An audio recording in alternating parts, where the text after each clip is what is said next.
आले का सगळे? भारती मॅडम, अजून कोण आहे बाहेर? सर, मंजू नाही आली अजून.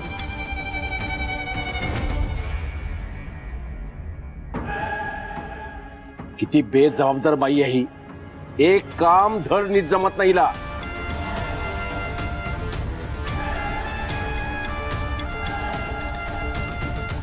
सर, काय वाघ मारे?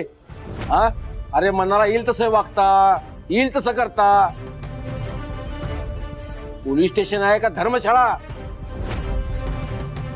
बापाच्या जागी नोकरी लागल्या ना म्हणून तुला त्या वर्दीची किंमत नाहीये. खरं म्हणजे ना, ही वर्दी घालायची तुझी लायकीच नाहीये. Sorry sir. काय सॉरी? हा, सॉरी अजिबात म्हणायचं ना, मला खूप राग येतोय. Sir sir sorry to interrupt you, पण इथे सगळ्यांना बोलवलं. काही महत्वाची मीटिंग आहे का सर? हो, तो मुकादमच्या मर्डर मध्ये शूटर आहे ना, त्याला शोधायचा आहे. वरून तसे आदेश आलेत.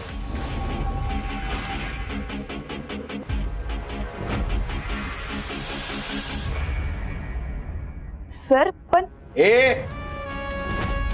वरिष्ठ बोलत असताना मध्ये मध्ये बोलायचं नाही, तुला मी याआधी पण सांगितलंय. कळत नाही तुला? हा, मी बोलताना अजिबात मध्ये बोलायचं नाही. जे मी सांगेल ते ऐकायचं आणि तेच करायचं. कळलं सगळ्यांना? Yes sir. मौर्य, तसं त्या शूटरला शोधायला चौकात चौकात नाकेबंदी करा.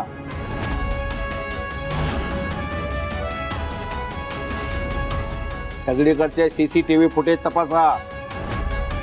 हॉस्पिटलच्या आसपासचे सुद्धा सीसीटीव्ही फुटेज तपासा आणि सगळे माझ्या समोर आणा.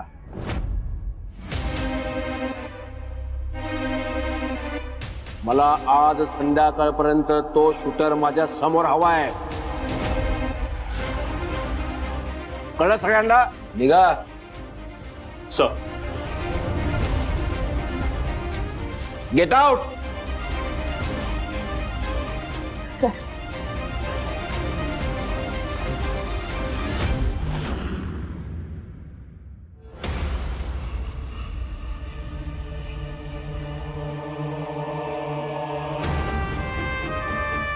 मला आज संध्याकाळपर्यंत तो शूटर माझ्या समोर हवाय.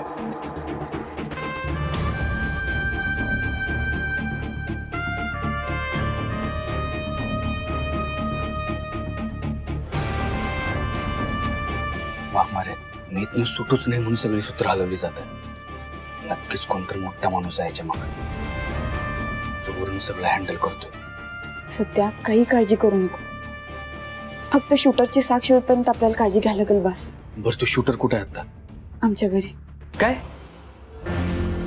वाघ मारे, काय मूर्खपणा लावला तुम्ही. मी तुम्हाला म्हटलं होतं ना की त्याला घरी ठेवू नका. जर कुणाला कळालं ना की तो शूटर तुमच्या घरी आहे तर त्याला तर संपवतीलच, वर तुमच्यावर बी आरोप करतील. गुन्हेगाराला लपून ठेवायचा. कळतंय का तुम्हाला? सध्या त्याला जर ह्यांच्या ताब्यात दिलं ना, लई मोठं नुकसान होईल आपलं. हे बघ, मला माझी पर्वा नाही, तू इथनं सुटला पाहिजेस बस, बाकी काही नाही. अहो, पण मला तुमची पर्वा आहे ना वाघ मारे. हे बघा, तुम्हाला काय बी झालेलं मला अजिबात चालणार नाही.